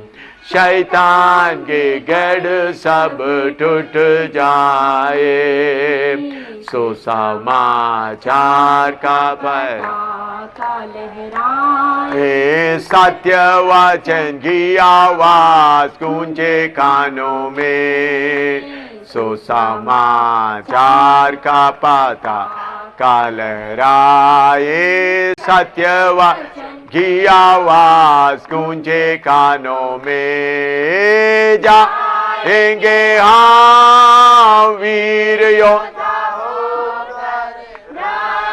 यीशु के प्रिय जनों, उद्धार के संदेश को लेकर फुर्ती से आगे हम बढ़ते चले। उद्धार के संदेश को लेकर फुर्ती से आगे हम बढ़ते चले। अंतिम कठिन समय आ पहुंचा, आतर्मी के प्रकट होने से पहले। अंतिम कठिन समय आ पहुंचा, आतर्मी के प्रकट होने से पहले। परमेश्वर की आत्मिक राज्य के लिए आत्मा के बल से लड़ते जाए। परमेश्वर की आत्मिक राज्य के लिए आत्मा के बल से हम लड़ते जाए। ओ जाएंगे हम वीर योद्धा होकर, रक्षक यीशु के प्रिय जनों, उद्धार के संदेश को लेकर फुर्ती से आगे हम बढ़ते चले। वो उद्धार के संदेश को लेकर फुर्ती से आगे हम बढ़ते चले। आइए हम प्रार्थना करेंगे। प्रभु का दास प्रार्थना करके सभा को समाप्त करेंगे। परमेश्वर पिता, हम आपको धन्यवाद करते सर्वशक्तिमान यीशु, आपके नाम की महिमा करते हैं यीशु। धन्यवाद करते जीवित वचन के लिए पिता।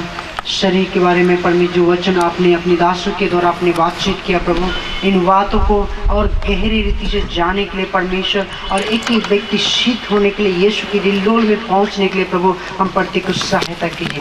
पवित्र आत्मा समझने के लिए प्रकाश दीजिए, ज्ञान दीजिए प्रभु जी। इन वचन को लेके प्रभु शैतान ना चुराने पाए, इन वचन के फलदायक बनने के लिए, बलवंत बनने के लिए, और यीशु मसीह की नाम ऊंचा करने के लिए, यीशु का नाम ऊंचा होने के लिए प्रभु, और यीशु की महिमा होने के लिए प्रभु आप सहायता कीजिए प्रभु। जितनों ने सुना है पिता, जितने प्रभु तेरे सेवक तेरे संत लोग सुने प्रभु, हर एक को तू अनुग्रह कर, कृपा कर परमेश्वर पिता। और धन्यवाद करते सेवकाई के लिए प्रभु जी, धन्यवाद कर तेरी उपस्थिति के लिए, धन्यवाद तेरी पवित्र आत्मा के लिए जो हमारे बीच में प्रेरित और हमारे बीच में जो प्रकाश देते हैं परमेश्वर। धन्यवाद कर दे आपके नाम की महिमा प्रभु जी। धन्यवाद सेवकाई को आपके हाथ में सौंपते प्रभु, अपने चलाने में आपने प्रभु अपने दासों को इस्तेमाल किया प्रभु, और प्रकाश दीजिए और अभिषेक दीजिए प्रभु, और इस्तेमाल कीजिए, और आपकी महिमा आपकी ज्योति चमकने पाए, आपकी अभिषेक बहाने पाए, और आपका नाम ऊंचा होने पाए। हर एक को अनुग्रह कर प्रभु। धन्यवाद करते आपने हर एक चीज में मदद किया, सहायता